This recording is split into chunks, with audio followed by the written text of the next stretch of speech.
안녕하세요. 여러분의 한방 합격 도우미 정적 인사드리면서 이번 시간 윈도우 10의 첫 번째 시간으로 바탕화면 작업 표시줄 등 기본 요소에 대한 내용들을 정리해 보도록 하겠습니다.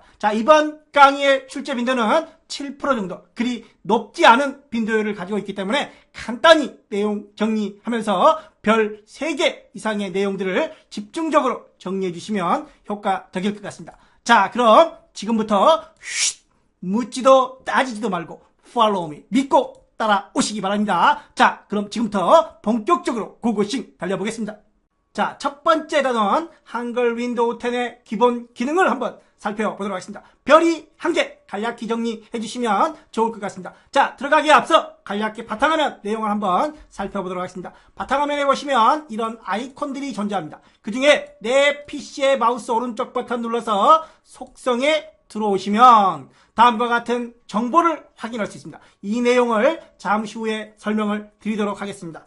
아울러 바탕화면 아래쪽에 검색 상자가 있습니다. 검색 상자. 또 여기 시작 메뉴도 있습니다. 이러한 내용들을 간략히 설명드리려고 합니다. 그러면 내용을 본격적으로 한번 살펴보도록 하겠습니다. 첫 번째, 윈도우 10은 64비트 운영체제다. 물론 32비트 운영체제도 있습니다. 따라서 본인이 사용하고 있는 운영체제가 64인지 32인지 정확하게 구별을 해 두셔야 된다는 겁니다. 호환되지 않기 때문에 정확하게 구별을 해 주셔야 되고, 앞서 살펴본 것처럼 바탕화면에 내 PC의 바로가기 메뉴의 속성, 여기 바로가기 메뉴라는 말이 있습니다. 바로가기 메뉴란 마우스 오른쪽 버튼을 눌러서 나오는 메뉴를 말하는 겁니다. 따라서 내 PC 또는 시작 단추의 바로가기 메뉴를 이용해서 시스템 속성을 확인할 수 있습니다. 여기서 확인할 수 있는 것들은 윈도우 버전, 프로세서, CPU, 메모리 크기, 시스템 종류, 3264, 장치 이름, 이런 장치 이름 같은 거.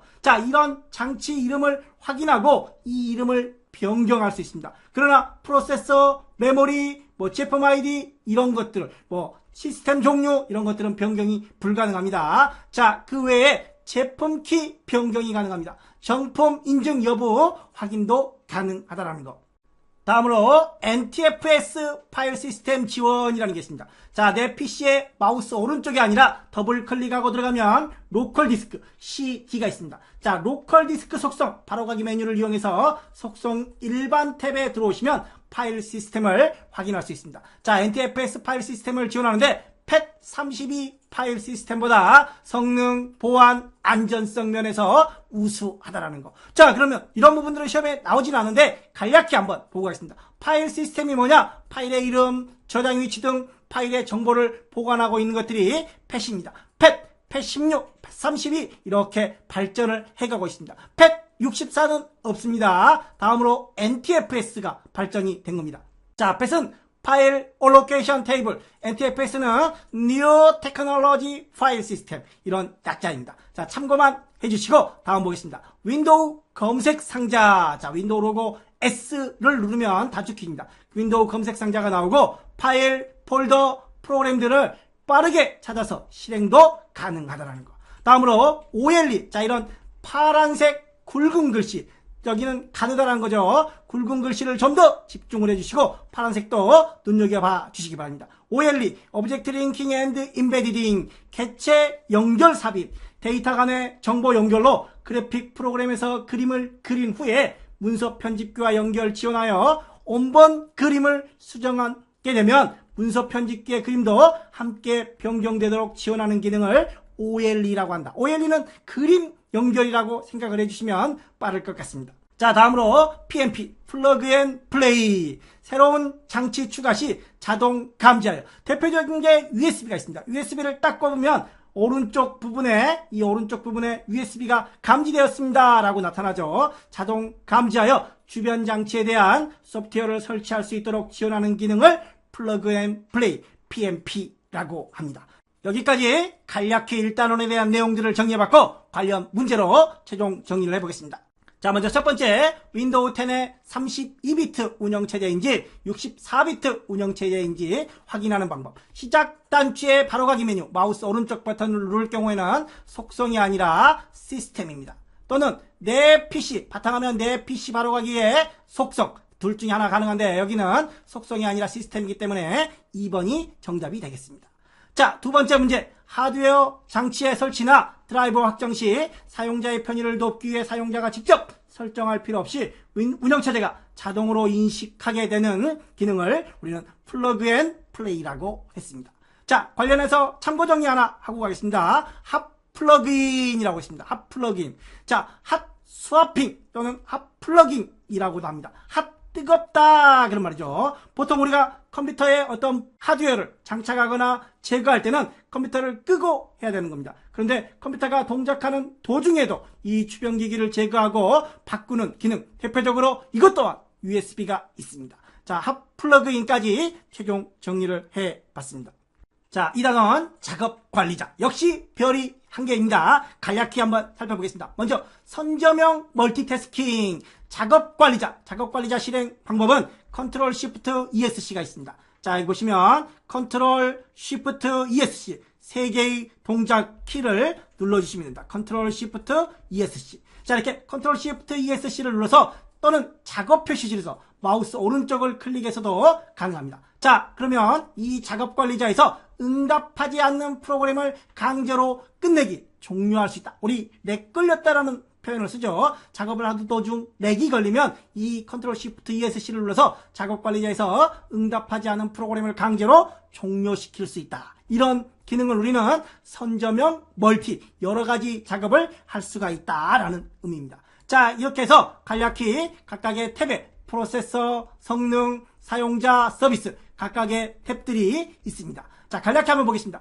프로세서는 현재 실행 중인 앱 및 프로세서 확인, 실행 도중 응답하지 않는 프로그램을 강제로 종료할 수 있다. 이 기능이 선저명 멀티태스킹이다. 성능 탭에서는 CPU, 메모리, 디스크, 이더넷, 인터넷 같은 걸 말하는 겁니다. 그래픽 성능을 이런 그림 형태로, 그래프 형태로 표시를 해준다. 사용자에서는 사용자 프로그램 상태 확인 및 연결을 이렇게 끊을 수가 있습니다. 자, 그 다음에 서비스 탭. 안 보이긴 하지만 여기 서비스 탭이 있습니다. 프로세서에 실행되는 서비스를 볼 수 있다. 관련 문제로 정리해 보겠습니다. 자, 2번. 자, 작업 관리자에서 설정할 수 있는 작업으로 옳지 않은 거. 실행 중인 응용 프로그램을 작업 종료, 작업 끝내기를 할 수 있다. 이게 선저명 멀티태스킹이라고 했습니다. 현재 실행 중인 프로세서와 프로세서 실행되는 서비스를 볼 수 있다. CPU, 그래픽, 이더넷, 각각 네트워크 사용을 사용 현황을 그래프로 확인할 수 있다고 했습니다. 실행 중인 응용 프로그램의 실행 순서를 변경할 수 있다. 실행 순서를 변경할 수는 없습니다. 작업 관리자에서. 자, 이렇게 해서 관련 내용들 참고 정리 함께 해주시기 바라겠습니다. 자, 3단원 윈도우 바로가기 키. 자, 드디어 별이 3개 나왔습니다. 자, 바로가기 키는 잘 좀 정의 부탁드리겠습니다. 파란색 내용들이 상당히 좀 많은데 무작정 암기하기는 쉽지 않습니다. 자꾸 키보드를 이용해서 사용을 해보시면 좀 더 빠르게 숙지하실 수 있을 것 같습니다. 자, 먼저 키보드를 간략히 한번 살펴보면서 먼저 F1, F2, F3 메뉴에 있습니다. F1 누르는 게 아니라 F1, F2부터 F12번까지 12개의 펑션 키가 있는데, 자, F1은 도움말입니다. 한 번만 도와주세요 라는 겁니다. 한 번만 도와주세요. 2는 이름 바꾸기. 2는 이름 바꾸기. 3은 차즈 3. 차즈 3입니다. F1은 새로 고침. 자, 그 다음에 컨트롤 ESC 또는 자, 여기 윈도우 로고 키도 있습니다. 자, 이걸 암기할 때는 CE, 자, 컨트롤 C죠. CE 작 메뉴 또는 CE 발 메뉴라고도 합니다. 시발이 뭐예요? 여기 아니에요. 시발. 출발역, 출발점을 시발점, 시발역 그러죠. 자, 암기하기 좋게 시이작, 시이발 이렇게 암기를 좀 부탁드리겠습니다. 자, 그 다음에 컨트롤 C, 복붙 많이 쓰시죠? 복붙, 컨트롤 CV, X는 잘라내기 이런 것들은 클립보드 임시 기억 장소를 사용한다. 컨트롤 드래그, 복사한다. 쉬프트를 누르고 드래그하면 이동을 하게 되는 겁니다. 자, 컨트롤 복사, 쉬프트 이동. 그런데 컨트롤 쉬프트를 같이 누르고 끌면 바로가기 아이콘이 만들어집니다. 이 바로가기 아이콘에 대해서는 다음 단원에서 다시 공부하게 될 거고, 자, 바로가기 아이콘을 잘 좀 정리를 해주시기 바랍니다. 자, 그 다음에 Alt 탭은 창 전환, Alt 스페이스바는 창 조절 메뉴, 자, 기타, 프린트, 알트 프린트 스크린, 활성창, 현재 창만, 화면 전체를, 그 다음에 Alt F4는 창을 종료하고 Alt Enter, 아까 우리가 마우스 오른쪽 버튼 눌러서 속성 메뉴 또는 Alt Enter를 눌러서도 속성 메뉴로 들어올 수 있습니다. 자, 컨트롤, 윈도우 로고, U, I, M 이런 윈도우 로고 관련 단축키들도 잘 좀 숙지 부탁드리겠습니다. 자, 계속해서 아래쪽 내용들을 보겠습니다. 컨트롤 Z, Z는 실행 취소, 컨트롤 A는 all 그런 말입니다. 그래서 전체 선택. 자, 윈도우 로고 D는 바탕화면 보기, 윈도우 로고 T는 작업 표시줄에 열려있는 프로그램 미리 보기를 차례대로 표시한다. 자, Shift F10 바로가기 메뉴, 우리 마우스 오른쪽 버튼 누르는 걸 바로가기 메뉴라고 했습니다. 단축키는 Shift F10, Ctrl Shift N도 있네요. 새로운 폴더를 만든다. 딜리트는 파일을 삭제할 수 있다. 복원이 가능합니다. 휴지통에 들어가지만 복원이 됩니다. Shift 딜리트는 휴지통에 들어가지 않고 완전 삭제가 되므로 복원이 불가능하다. Ctrl Shift ESC가 작업 관리자 있었습니다. 자, 윈도우 로고 포즈는 시스템 정보, 컴퓨터의 속성을 확인할 수 있고, L은 락 또는 로그아웃, 계정에 관련된 거, E는 탐색기, 그 다음에 R은 실행 열기, 대화 상자가 나타납니다. 자, 여기까지 바로가기 키에 대한 내용들을 정리해봤습니다. 자, 바로가기 키가 많기 때문에 무작정 암기하려고 하면 쉽지 않다라는 거 직접 한 번씩 눌러서 실습을 해보시면 좀 더 빠르게 정리하실 수 있을 것 같습니다. 자, 이렇게 해서 관련 바로가기 키 내용 정리해봤으니까 관련 문제로 마무리해 보도록 하겠습니다. 자, 3-1번 문제, 바로가기 키에 대한 설명으로 옳지 않은 거. 컨트롤 ESC, CE 작 또는 CE 발 그랬습니다. Shift F10 바로가기 메뉴, 마우스 오른쪽 버튼 누르는 것과 같다. Alt Enter, 항목을 실행하는 건 그냥 엔터입니다. 엔터. 자, 그 다음에 Alt Enter는 속성이라고 했습니다. 윈도우 로고 E는 탐색기를 실행하는 바로가기 키다. 자, 3-2번 작업 표시줄에 열려있는 프로그램의 미리 보기를 차례대로 표시하는 바로가기 키는 윈도우 로고 T다 라고 했습니다. 자, 관련 바로가기 키들 함께 정리를 좀 부탁드리겠습니다. 자, 이렇게 해서 3단원의 내용까지 마무리하겠습니다. 자, 네 번째, 바탕화면엔 바로가기 아이콘, 별이 3개 정도 됩니다. 자, 바탕화면에는 기본적으로 아이콘들이 존재합니다. 아이콘에는 크게 두 종류로 구별이 되는데, 이런 화살표 모양, 왼쪽 아래에 화살표 모양이 있는 바로가기 아이콘과 화살표가 없는 일반 아이콘으로 존재합니다. 이 중에 휴지통 아이콘은 뭔가가 가득 채워져 있는 느낌이 있고, 텅 비어있는 모양이 있습니다. 즉, 버려진 상태의 아이콘과 비어있는 상태의 아이콘, 휴지통 모양이 다르다라는 겁니다. 자, 그리고 바탕화면에는 시작 메뉴가 있고, 자, 검색 상자가 있습니다. 작업 표시줄, 그 다음에 시스템 아이콘, 그 다음에 바탕화면 미리 보기가 있습니다. 자, 그러면 창들이 이렇게 열려 있을 때, 여러 개의 창들이 열려 있을 때, 여기를 눌러서 최소화시켜서 다 하나씩 내려야 되는데, 그게 귀찮다면 여기 바탕화면 미리 보기를 클릭을 하면 하나하나 최소화하지 않고 한꺼번에 전부 다 최소화해서 바탕화면을 빠르게 보여주는 바탕화면 미리 보기도 작업 표시줄에 존재한다는 거. 자, 그러면 바로가기 아이콘 한번 살펴보겠습니다. 자, 원본 파일의 빠른 실행이다. 자, 확장자가 LNK, 링크의 약자입니다. 링크. 자, 링크 LNK다. 왼쪽 하단에 꺾어진 화살표가 있다. 하나의 원본 파일에 무수히 많이 생성이 가능하다. 삭제해도 원본에는 영향을 미치지 않는다라는 겁니다. 반대로 원본이 삭제되면 바로가기 아이콘에는 의미가 없는 겁니다. 자, 예를 들어서 한글 2020이라는 아이콘이 여기 존재합니다.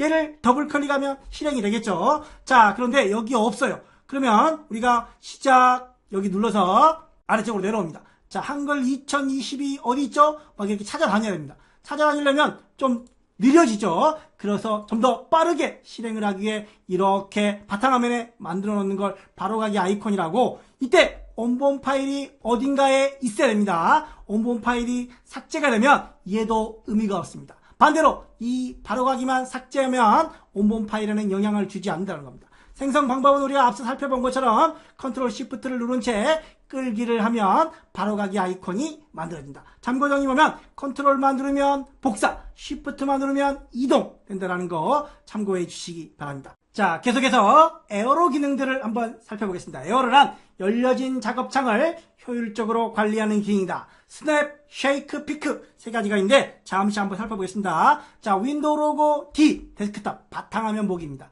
먼저 내 PC를 하나 열고 다시 윈도우 로고 D를 눌러서 메모장을 한번 열어보겠습니다. 자, 그럼 메모장과 탐색기 두 개가 이렇게 열려있는 상태에서 하나의 창을, 자, 메모장이 있습니다. 하나의 창을 왼쪽으로 한번 이동을 시켜보겠습니다. 자, 그랬더니 왼쪽에 화면에 2분의 1로 자리 잡았습니다. 오른쪽에는 이거를 한번 놔두고 싶어요. 자, 예를 들어서 뭔가 실습을 할 때 한쪽에는 실습 화면, 한쪽에는 영상, 이렇게 둘로 열려진 창을 둘로 나눌 때 효과적인 에어로 스냅 기능이 있습니다. 자, 그리고 또 하나 얘를 잡고 흔들어 보겠습니다. 흔들었더니 이 창을 제외한 나머지는 최소화된다. 자, 그 다음에 이제 창들을 최소화하지 않고 바탕화면 미리 보기가 있습니다. 자, 오른쪽 작업 표시줄 가장 오른쪽에 마우스를 대면 창이 최소화되지 않고 미리 보기 형태로 이렇게 바탕화면 미리 보기가 열리는 기능이 있습니다. 이게 에어로 피크 기능입니다. 그래서 스냅은 창을 2분의 1로 좌우로 이동해서 2분의 1로 다른 창을 제외하고 창을 최소화하는 쉐이크, 그 다음에 바탕화면 미리 보기가 가능한 에어로 피크, 이런 기능들까지 정리를 부탁드리겠습니다. 자, 관련 문제 한번 풀어보겠습니다. 4-1번 바로가기 아이콘에 대한 설명으로 옳지 않은 거. 원본 파일에 있는 위치와 다른 위치에 만들 수 있다. 무수히 많이 만들 수 있습니다. 원본 파일을 삭제해도 바로가기 원본 파일을 삭제하면 안 돼요. 바로가기는 삭제해도 가능합니다. 자, 바로가기 아이콘의 확장자는 LNK다. 하나의 원본 파일에 여러 개의 바로가기 아이콘을 만들 수 있다. 따라서 2번이 틀린 것이다. 원본 파일은 삭제하면 안 된다라는 거. 4-2번 에어로피크에 대한 설명으로 옳은 것은 그렇습니다. 파일이나 폴더에 저장된 위치에 상관없이 종류별로 파일을 구성하고 액세스할 수 있게 한다. 자, 모든 창을 최소화할 필요 없이 바탕화면을 빠르게 미리 보거나 작업 표시줄 해당 아이콘을 클릭하여 열린 창을 미리 보게 할 수 있다. 에어로피크 바탕화면 미리 보기 기능이라고 했습니다. 그래서 2번이 맞는 내용이 되겠습니다. 자, 이렇게 해서 4-2번까지 문제를 정리해봤습니다. 자, 5번째 단원 시작 메뉴엔 작업 표시줄 관련 내용들을 정리해보겠습니다. 먼저 여기 시작 메뉴가 있고 검색 창이 있습니다. 그 다음에 작업 표시줄, 그 다음에 맨 오른쪽에 바탕화면 미리 보기, 에어로피크 기능들도 있었죠. 자, 1번은 시작 메뉴, 컨트롤 ESC, CE작, CE발, 이렇게 C발 기억해 주십시오. 전원, 설정, 최근에 추가한 앱, 자주 사용하는 앱 목록을 표시한다. 검색 상자가 있습니다. 윈도우 로고 S, 모든 앱 및 프로그램 검색부터 웹 검색까지, 정보까지 검색이 가능하다. 현재 수행 중인 프로그램 앱들이 여기에 표시되는 부분으로 응용 프로그램 간의 창을 전하는 창 전환 단축키는 Alt 탭이 있었습니다. 자, 먼저 작업 표시줄의 마우스 오른쪽을 클릭했을 때 나오는 메뉴입니다. 자, 이때 여기 검색이 있습니다. 이 검색 상자, 현재 검색 상자는 이런 모양입니다. 자, 그런데 숨기면 안 나옵니다. 이 검색 상자가 안 나옵니다.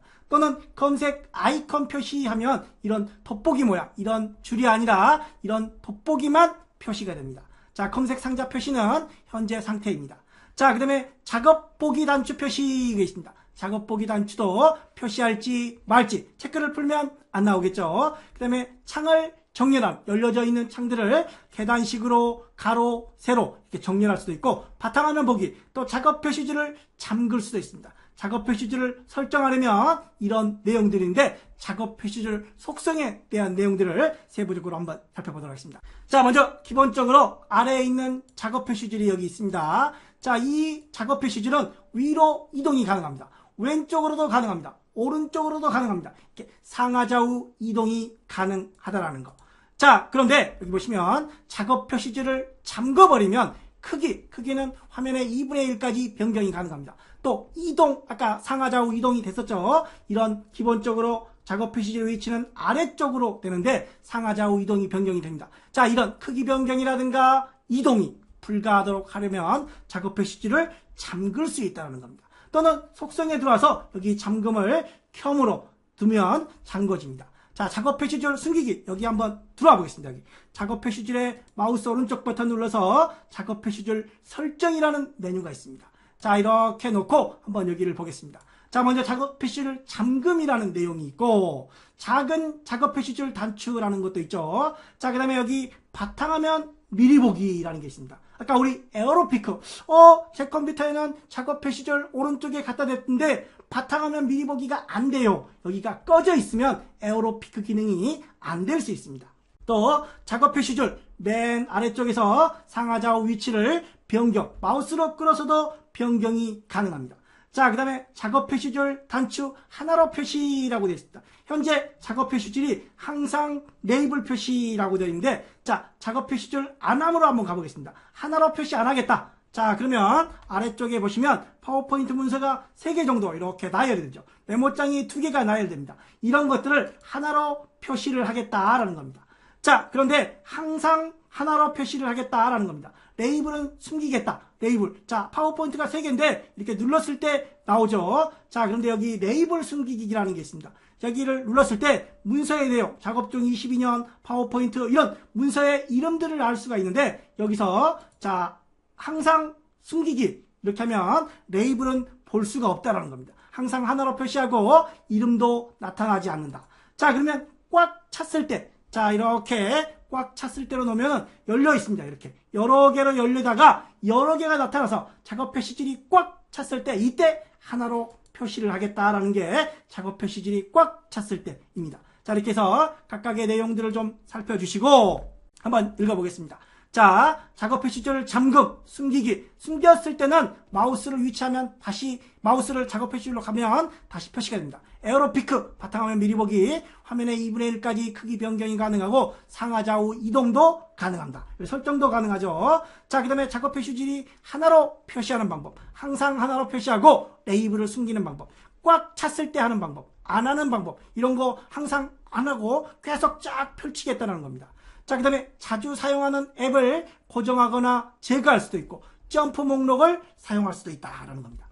자, 앱 고정 및 제거와 점프 목록 사용을 한번 잠시 살펴보겠습니다. 자, 작업 표시줄에 이런 아이콘들이 쭉 나열되어 있습니다. 자, 여기 메모장이 있는데 메모장의 마우스 오른쪽 버튼을 한번 눌러보겠습니다. 위에 나와 있죠? 이런 게 점프 목록입니다. 바로 실행할 수 있는 점프 목록들. 물론 여기서 목록에서 제거하면 제거도 가능합니다. 자, 그 다음에 여기 작업 표시줄 제거라는 게 있습니다. 여기 작업 표시줄에 있는 메모장을 제거하겠다는 겁니다. 작업 표시줄 제거를 하면 이 작업 표시줄에서 사라집니다. 자, 그 다음에 다시 바탕화면으로 가서 여기에 메모장의 마우스 오른쪽 버튼 눌러서 이번에는 작업 표시줄에 고정을 한번 눌러보겠습니다. 자, 그렇게 되면 이 아래쪽 작업 표시줄에 다시 표시가 되는 겁니다. 즉, 작업 표시줄에 특정 아이콘을 고정하거나 제거할 수 있고 또 여기에 점프 목록을 이용할 수도 있다는 겁니다. 자, 이렇게 해서 작업 표시줄에 관련된 내용들을 정리해봤으니까 관련 문제로 최종 정리를 해보겠습니다. 자, 5-1번 다음 중 윈도우즈 작업 표시줄에 대한 설명으로 옳지 않은 것은 작업 표시줄을 잠금 설정하여 위치 크기라든가 변경을 못하도록 설정할 수 있다. 마우스 포인터 위치에 따라서 작업 표시줄이 표시되지 않도록 숨기기를 설정할 수 있다. 작업 표시줄 오른쪽 끝에 바탕화면 보기 단추를 클릭하여 바탕화면이 표시되도록 설정할 수 있다. 작업 표시줄 아이콘 만들기. 작업 표시줄은 화면 하단에 있죠. 그래서 상하좌우 이동이 변경이 되는데 아이콘을 만들 수는 없습니다. 바탕화면이라든가 작업 표시줄 이렇게 마음대로 끌어서 원하는 위치에 놓을 수 있는 것들이 아닌 이런 것들은 아이콘을 만들 수가 없다라는 거. 바탕화면에 아이콘을 만들 수 없다라는 거. 자, 이렇게 해서 5-1번에는 4번 바탕화면 작업 표시줄 아이콘 만들기 기능은 없으며 바탕화면 작업 표시줄은 바로가기 아이콘으로도 생성을 할 수가 없다는 거. 자, 5-2번 문제 점프 목록에 대한 설명으로 옳지 않은 것은 점프 목록을 보려면 작업 표시줄 프로그램 아이콘에 마우스 오른쪽 단추를 클릭한다. 점프 목록에서 항목을 열려면 프로그램의 점프 목록에 해당하는 항목을 클릭한다. 점프 목록 항목을 고정하려면 프로그램 점프 목록에 항목을 가리킨 다음 앞정 아이콘을 클릭한다. 앞정. 자, 그 다음에 점프 목록에 항목을 제거하려면 점프 목록에서 항목을 선택한 다음 가리킨 다음 딜리트 키. 딜리트 키가 아니라 마우스 오른쪽 버튼을 눌러서 자, 여기 이런 걸 앞정 모양이라고 합니다. 앞정 모양. 이걸 누르면 고정이 되는 겁니다. 또 제거를 하려면 목록에서 제거, 딜리트가 아니라 목록에서 제거를 이용해서 제거할 수 있다는 거. 자, 이렇게 해서 4번이 틀린 내용이 되겠습니다. 자, 이렇게 해서 5단원까지 마무리하겠습니다. 자, 6번째 휴지통 별이 1개입니다. 휴지통의 실제 이름은 리사이클, 뭔가를 버리는 게 아니라 보관했다가 재활용하는 리사이클입니다. 삭제된 파일은 휴지통 내에 보관을 하고 있다가 필요시 복구가 가능하다. 용량을 초과하여 삭제 시 삭제된 내용 중 가장 오래된 순부터 지워진다. 휴지통 내에 특정 파일을 선택한 후 실행, 복사, 이름 변경, 휴지통 안에 있는 파일에 대해서는 실행, 복사, 이름 변경이 불가능하다라는 거. 휴지통 내에 특정 파일을 선택해서 그럼 할 수 있는 거, 복원, 삭제됐으니까 원래대로 복원하는 거, 삭제, 완전 삭제를 시켜버리는 겁니다. 속성, 잘라내기 이런 것들이 가능합니다. 아까 속성 잘라내기는 가능하지만 복사나 이름 변경 실행은 불가능하다는 거. 휴지통 내 빈 영역에서 휴지통에 버려진 파일에 대한 정렬 또는 완전 삭제, 모두 완전 삭제하는 휴지통 비우기도 가능합니다. 다음으로 휴지통 속성을 알아보겠습니다. 휴지통 속성이란 마우스 오른쪽 버튼 눌러서 속성 또는 단축키 Alt, Enter를 눌러서 나오는 속성입니다. 드라이브마다 C, D 각각 있을 때 C 드라이브, D 드라이브 휴지통 크기를 다르게 설정할 수 있다. 안방 휴지통과 작은 방 휴지통 크기가 다를 수 있죠. 그래서 각각 설정할 수 있다. 휴지통 크기는 MB 메가바이트 단위로 지정을 할 수가 있다. 이렇게 메가바이트 단위로. 자, 파일이나 폴더가 삭제될 때 여기 삭제 확인 대화 상자 표시, 삭제할 때 너 이거 정말 버릴 거야? 삭제할까요? 라고 물어보게끔 대화 상자를 표시하도록 해주는 게 좋겠죠. 자, 그 다음에 일반적으로 우리가 파일을 삭제하면 어디에? 휴지통 내에 보관된다고 했습니다. 그런데 복원되지 않는 경우, 보관이 안 되니까 복원이 안 되겠죠. 휴지통 내에 보관되지 않고 완전 삭제되는 경우들이 있습니다. Shift Delete 또는 명령 프롬프트, 도스에서 삭제하는 경우, 네트워크, USB, 플로피, 옛날 사용하는 조그만 디스켓 있습니다. 플로피 디스켓에서 삭제하는 경우 복원이 되지 않고 완전 삭제가 되어버리는 겁니다. 또는 휴지통에서 파일을 휴지통에 버리지 않고 삭제할 때 바로 제거를 클릭한 경우에도 완전 삭제, 휴지통에 보관되지 않고 완전 삭제가 되어버립니다. 또 휴지통 크기를 여기를 0메가로 0으로 지정을 해버리면 휴지통이 없는 거죠. 0메가로 설정할 경우 휴지통이 없는 경우다. 또 휴지통을 비워버린 경우 완전 삭제가 돼서 복원되지 않는 경우다. 복원되지 않는 경우들을 정리를 해주시고 휴지통 내 특정 파일을 선택하여 마우스 오른쪽을 클릭하여 아까 우리가 실행, 복사, 이름 변경은 불가능하다라고 되어 있습니다. 그러나 복원, 잘라내기, 삭제, 속성 등은 가능하다라는 거. 여기까지 내용을 정리를 해주시기 바랍니다. 자, 6-1번 문제. 윈도우에서 사용되는 휴지통에 관한 설명으로 옳은 것은 이렇습니다. 휴지통은 하드디스크 드라이브마다 C 드라이브, D 드라이브, 드라이브마다 한 개씩 만들 수 있다. 한 개만 만들 수 있다. 그럼 틀린 겁니다. 지정된 휴지통의 용량이 초과되면 새로 삭제된 파일이나 폴더는 보관되지 않는다. 오래된 것부터 지워진다고 했습니다. 휴지통에 보관된 파일이나 폴더의 이름을 변경할 수 없다라고 했습니다. 실행도 할 수 없다라고 했습니다. 자, 그래서 드라이브마다 한 개씩 만들 수 있고 오래전에 삭제된 파일부터 먼저 삭제가 되고 이름 변경이나 복사, 실행은 할 수가 없다라는 거. 자, 파일을 삭제할 때 파일이 휴지통에 임시 보관되어 차후에 복원이 가능한 경우를 물어보고 있습니다. 바탕화면에 있는 파일을 휴지통으로 드래그 앤 드롭, 마우스로 끌어다가 휴지통으로 갖다 넣습니다. 별도의 설정 없이 휴지통으로 갖다 놓으면 휴지통에 보관되어서 나중에 복원을 할 수가 있습니다. USB 안 된다고 했습니다. 플로피, FDD 또는 네트워크 이런 경우에 삭제한 경우에는 복원이 되지 않습니다. 휴지통의 크기를 0메가로 설정한 경우, 휴지통이 없는 경우입니다. 그래서 이런 경우에도 완전 삭제가 되어 복원이 되지 않는다는 경우입니다. 따라서 현재는 복원이 되는 경우를 물어봤으니까 1번이 맞는 내용이 되겠습니다. 자, 6-2번의 정답은 최종 1번으로 정리를 해주시고, 자, 이번 강의는 여기까지 마무리하도록 하겠습니다. 이번 시간 수고 많이 하셨고 다음 시간 또 기대해 주시기 바랍니다. 감사합니다.